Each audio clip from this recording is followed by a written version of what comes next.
Hello, hello, hello. Hey, everybody. Welcome to Mindset Monday.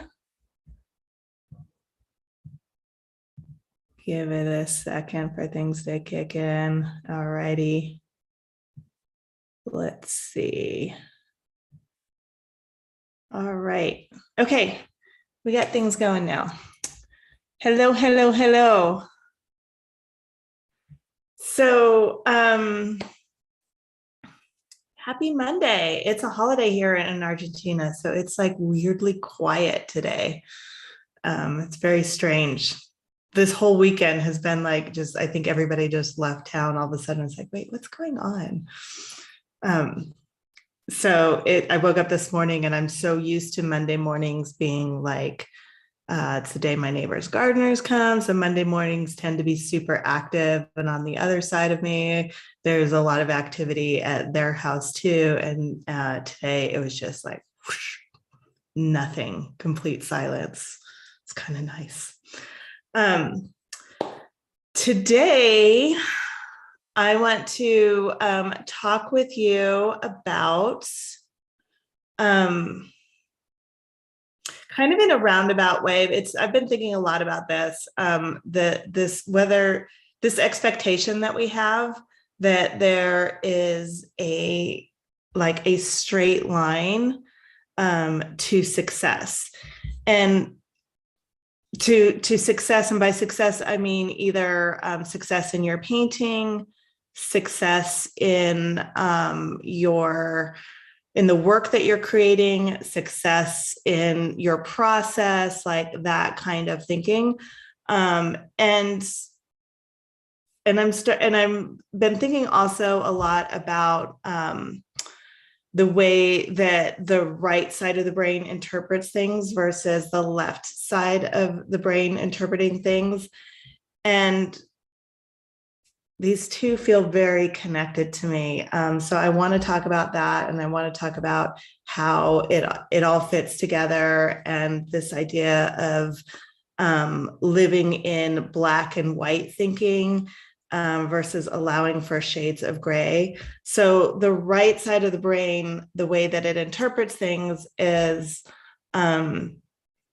we often think that the left side of the brain is like logic and math, and the right side of the brain is art and creativity.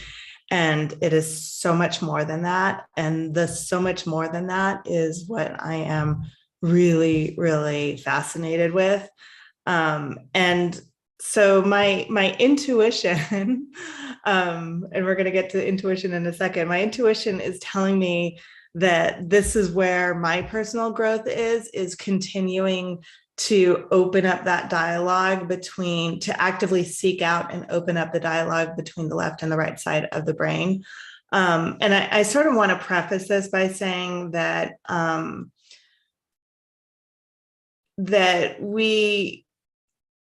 this black and white thinking, or the good and bad thinking, it sort of comes into play when we think about the left side and the right side of the brain. Like sometimes people think like the left side of the brain is very logical. It likes to categorize. That's where we decide on whether things are good or bad. And then the right side of the brain is more open and sees the totality, and it sees like the easiest way for me to say it is the left side of the brain is kind of either or, and the right side of the brain is like yes and. So the right side of the brain is going to be able to see the unique qualities of something, like that individual. For example, if you're looking at a flower, it's going to see like how this particular flower is unique among all the others. I'm thinking of the Little Prince right now. And the left side of the brain is going to say that's a rose and it goes in this box, right? And it's very sort of like non-emotional about it. And so there is sort of this tendency we have to say like, oh, we want this over that. We want it's so meta, right? We want to say that like, oh, the right side of the brain is better for creativity. So we want to spend all of our time as artists in the right side of the brain. Not true. So today, what I really want to focus on is this idea of a linear path and the play between the two and how they support each other. It's really this balance, and it's sort of like the yin and the yang is how I think of it. One without the other doesn't work. We do need both of them, and the more that we can strengthen both sides of them and strengthen the pathways in between, the communication between the two, I think this is what my intuition is telling me. That's like how we become really amazing artists and really sort of tap into our higher selves as human beings. So what does it mean if there is neither this or that in our artwork, right? And what does it mean if there's only and, right? We're going to start off a little bit like broad, and I promise I'm going to dial it in. But if we're thinking that way, if we're thinking like, what does it mean if there's room for this and that to exist at the same time? How does that change my thinking in the art process? How does that change my thinking in my journey as an artist? And to me, what it sort of all comes down to is this idea of success in our painting and this idea of success in our studio.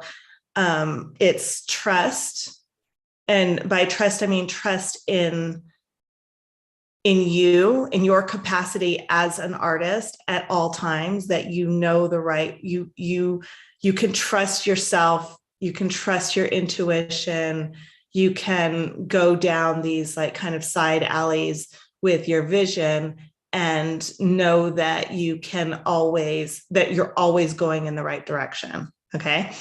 So there's trust, and then there's vision. There's allowing yourself to see. There's sort of like having the vision for your art, right? So on a micro level, having a vision for the painting that you're working on, and also having a vision for where you're going as an artist.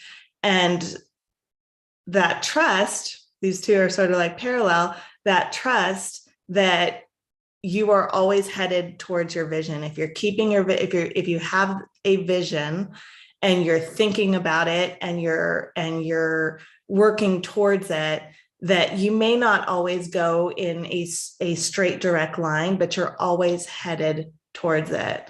I had a third thing, and I know I'm going to remember it in a second. I'm still kind of getting over the cold, which it still cracks me up. But let's start with like the trust and trusting your intuition. One thing that I think is really fascinating is that we have different brain centers in our body, and we are very, very used to just thinking or considering that with the brain centers in our mind, like it's called the skull brain, like your actual brain. But we also have brain centers in different parts of our body. And I think what's really, really interesting is how much of that information from these other places in our body goes up into our brain to be interpreted. And so the way that I see it is that our intuition isn't just in what's happening with our mind, it's happening throughout our body. And we need the right side of our brain to kind of pull it all together. The left side of our brain is kind of going to go, well, no, I'm in charge. Like the brain up here, the skull brain, that's the part that matters. So we're just going to ignore the emotional side. We're just going to ignore the body, and the right side of the brain, like, I'm not really sure what you're doing over there, but we're kind of flipping back and forth, right? So the brain and your body, we're always sending and receiving all of these signals. And if we think our progress, our path is in a very straight sequential line, then we're only utilizing that left side of our brain. Like we think we're here, and then we have to go one step further. And that's like, there's only one way to finish the painting, to make a good painting. There's only one vision of a of the of a successful painting that you're creating right now, or a successful career that you're creating right now. And I think the way that we know that we're thinking that way is when we are constantly looking for what is the right way to lay in a painting. What is the right way to answer this question that I have about my art, right? So we're looking for like a clear path. What is the right way to for my process to be laid out? What is the right way for my career as an artist to be laid out? And if that's the only way we're thinking, then we're missing all these other opportunities. As artists, we kind of like we're able, I think, to tap into these other resources. We're able, I think, to tap into our right side of the brain a little bit easier than most people. And some of us sometimes are able to tap into our body for answers, like those other like brain centers inside of our brain. We're able to tap into those. But I still, from what I experience, from what I see with other artists, we still don't fully trust those tapping into those other areas. And we're still like, I really think from what I see that as a society as a whole, like it feels like worldwide, we are really leaning towards the left brain, like as like the human species is really leaning toward the left brain and wanting to categorize things, wanting like wanting to be able to have answers for everything, and to be able to Google things and know like, okay, yes, that is the correct way to do it. So I'm going to go off and do that. And so what I find to be really true is that the more we can tap into, let's just call it abstract thinking, for to make it a little bit more excessive, but really I'm kind of just talking about the more we can tap into the right side of our brain, the more powerful our creativity is, the more powerful our painting becomes, and the more opportunities and possibilities we have with our art. So what happens when we trust in our access to that other part of our thinking pattern? So I've got some notes here. I really thought about this today. I talk about this a lot in Growth Studio, this idea of trusting yourself, about having your own back, and finding your own inner wisdom. And these are all ways that I teach artists to create this sort of like this unshakable confidence in themselves, in their art process, in their capacity to build their art practice, and to be able to do all that on their own terms, and to really trust that to number one, like even access their intuition, right? Because we're so used to pushing it down. So number one, to even like know that that's your intuition talking. And then number two, to trust it. And when we're able to tap into the right side of our brain, to our intuition, to these other ways of that we get information from ourselves and from the world around us, when we're able to do that and we're able to trust it, there's that trust part. What happens is, as artists, we stop criticizing, and we stop that incessant criticizing and harshly judging yourself, and you relax into and feel safe and secure into your process, into your art process. And once you can do that, once you're able to really relax into and feel safe in what you do as an artist, that opens you up to all these other possibilities of you being able to create something. And it still allows you to pursue excellence and to reach for something higher, like a higher skill level, or whatever. Like you can still reach outside of your comfort zone, knowing that no matter what, you always have your own back. You are you're doing it out of love for the art and out of curiosity. You're continually reaching and looking for these, for like that I want to call it that rising above, but like that kind of like just continually trying to be better and better, not from a place of I'm not good enough right now, or I need to do this to prove to myself, prove something to myself, or I need to do this to show.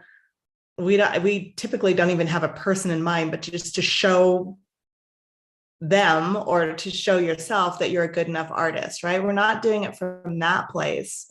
We're doing it from a place of curiosity and wonder. Like, I wonder what happens if I do this. It's that, like, to me is the genuine love for the art and allowing yourself to continually strive for excellence and to better yourself, but doing it from this place of curiosity and just kind of like, I wonder what I'm capable of. Like, how much further can I push this? How much more can I increase my skills, knowing that like I'm already like full and okay and good as I am right now. But what happens if I do that? What happens if I look there? What happens if I mix these colors together, right?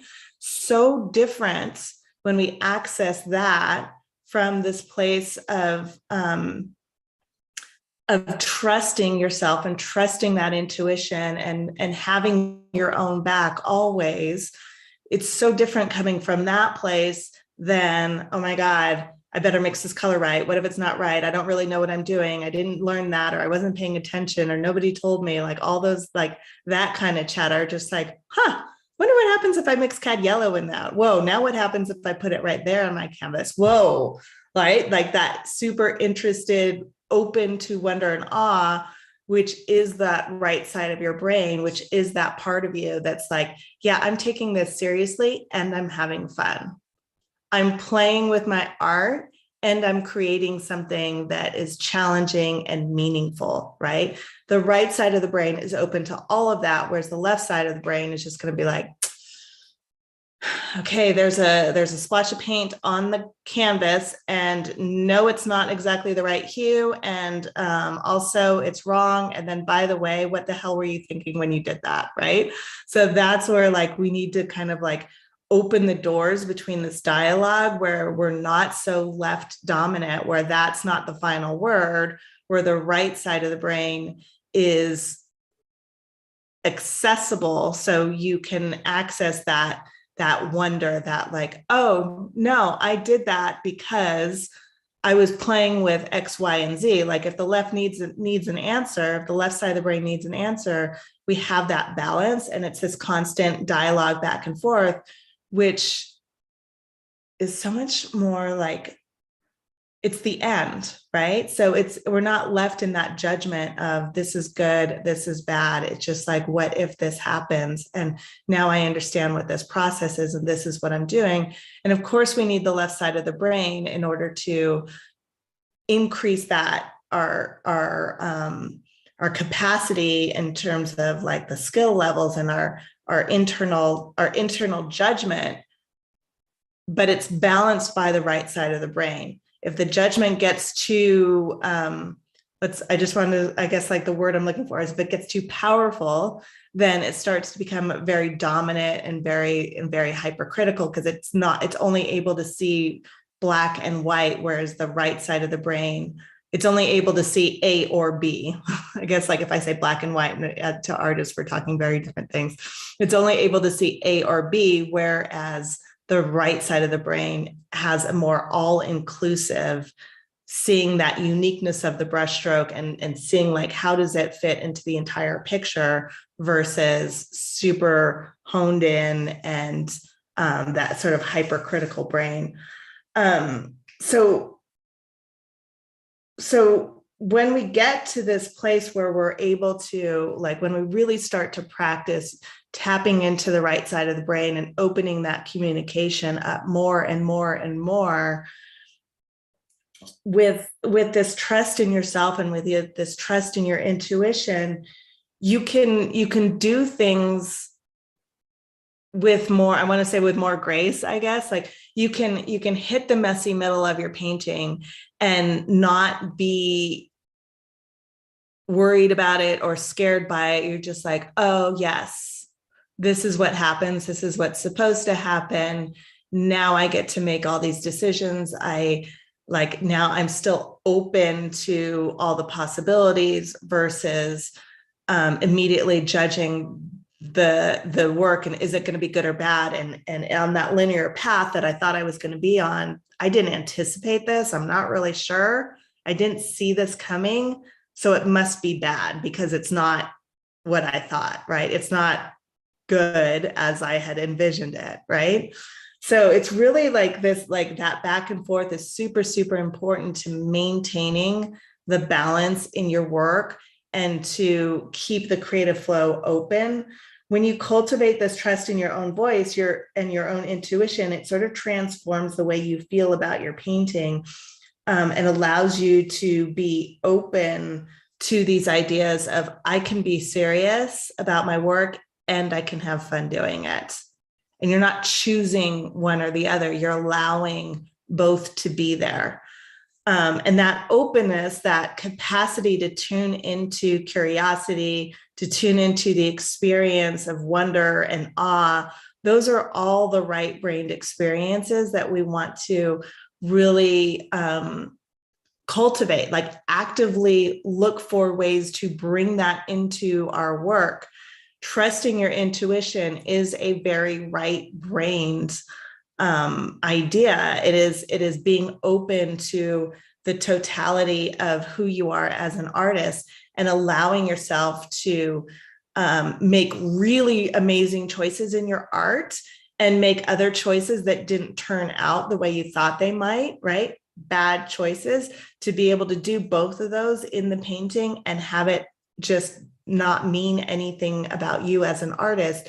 It's just part of the process, right? So that's like when we cultivate, the more we can strengthen the right side of our brain and access those types of ideas, the better our experience of painting is going to be, and the more we are able to like access the creativity, like that, the stereotypical side of the stereotypical part of the right side of the brain, that the creativity process. Creativity, I think means it's both making something new that wasn't there before. It's also thinking in new ways that you maybe haven't thought of before. Still not totally over this cough. I'm gonna like pause for a second and see. No, I'm gonna cough. Okay, I'm gonna mute myself so you guys don't have to hear this.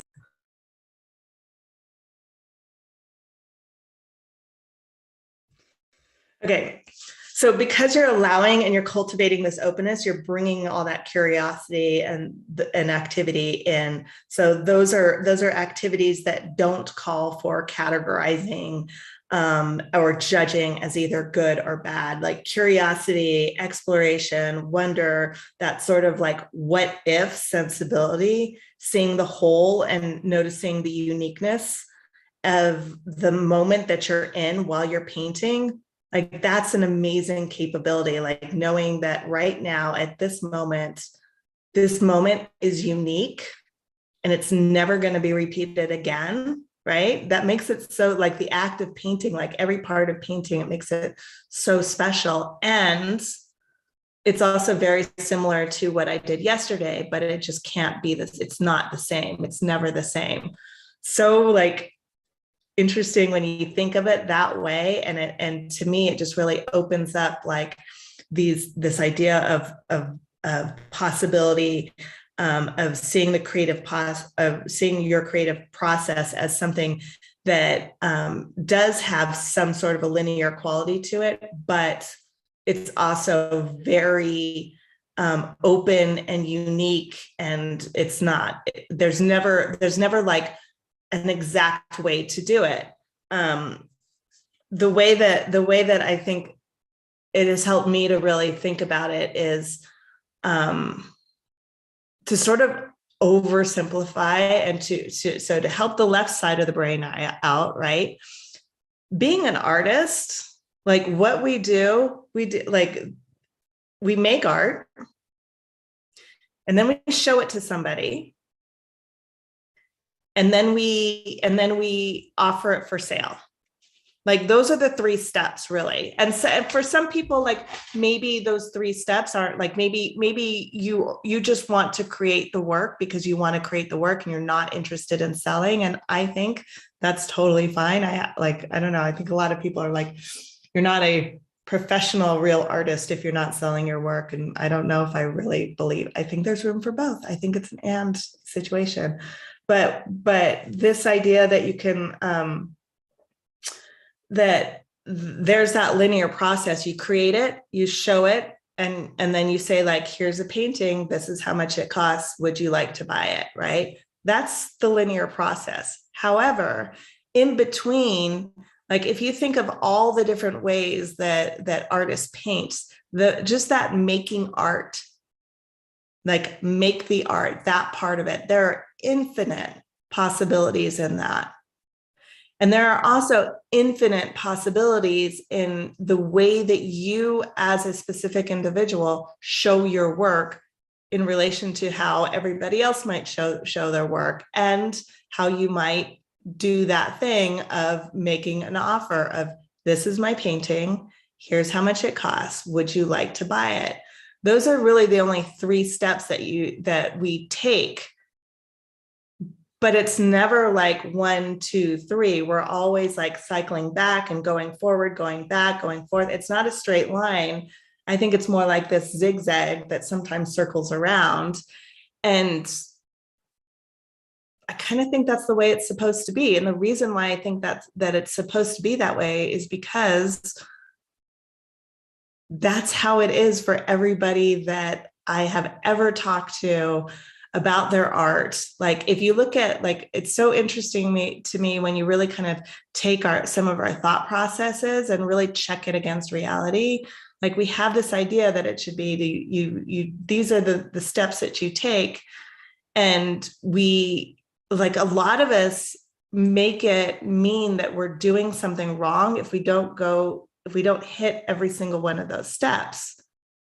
And so we spend lots of time sort of agonizing over it, or comparing ourselves to other people, questioning, am I doing it right? And then going out to look at somebody else to see like, well, I think they might be doing it right. So I'm going to like measure myself against them. But from what I experience, from what I see, like all over the place, that idea just isn't true. That's not how it's done.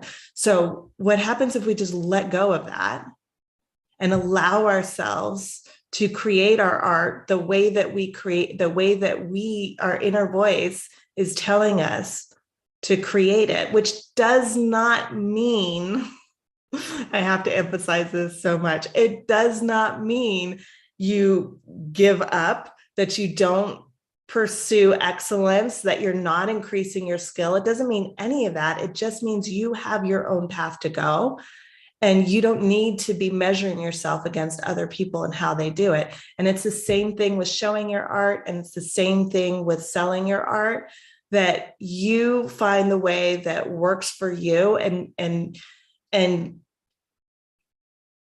you're going to be doing the zigzag and back and forth, and nothing has gone wrong. Like that's the way it is supposed to be, because look around you, that's the way it is. So this conversation was a little bit like zigzaggy, but that's what I have for you today. So I hope that was helpful. I hope that makes sense for you. And if you have any questions about it and you're in the community, go ahead and drop them under this, because I know this is what I tell people in Growth Studio sometimes. I kind of fire hosed you and just like, but here's a new concept. Think about that. So consider that this week as you're painting. Where can you access the right side of your brain? Where can you allow for this can be true and this can be true? It's black and it's white all at the same time, and all of the shades of gray in between, right? So I'm going to leave you with that. Have a wonderful week, everybody. And what do we have today? Grow Studio, we have a critique today. So I'll look forward to seeing you shortly. Everybody else, have a fabulous week, and I will see you next Monday.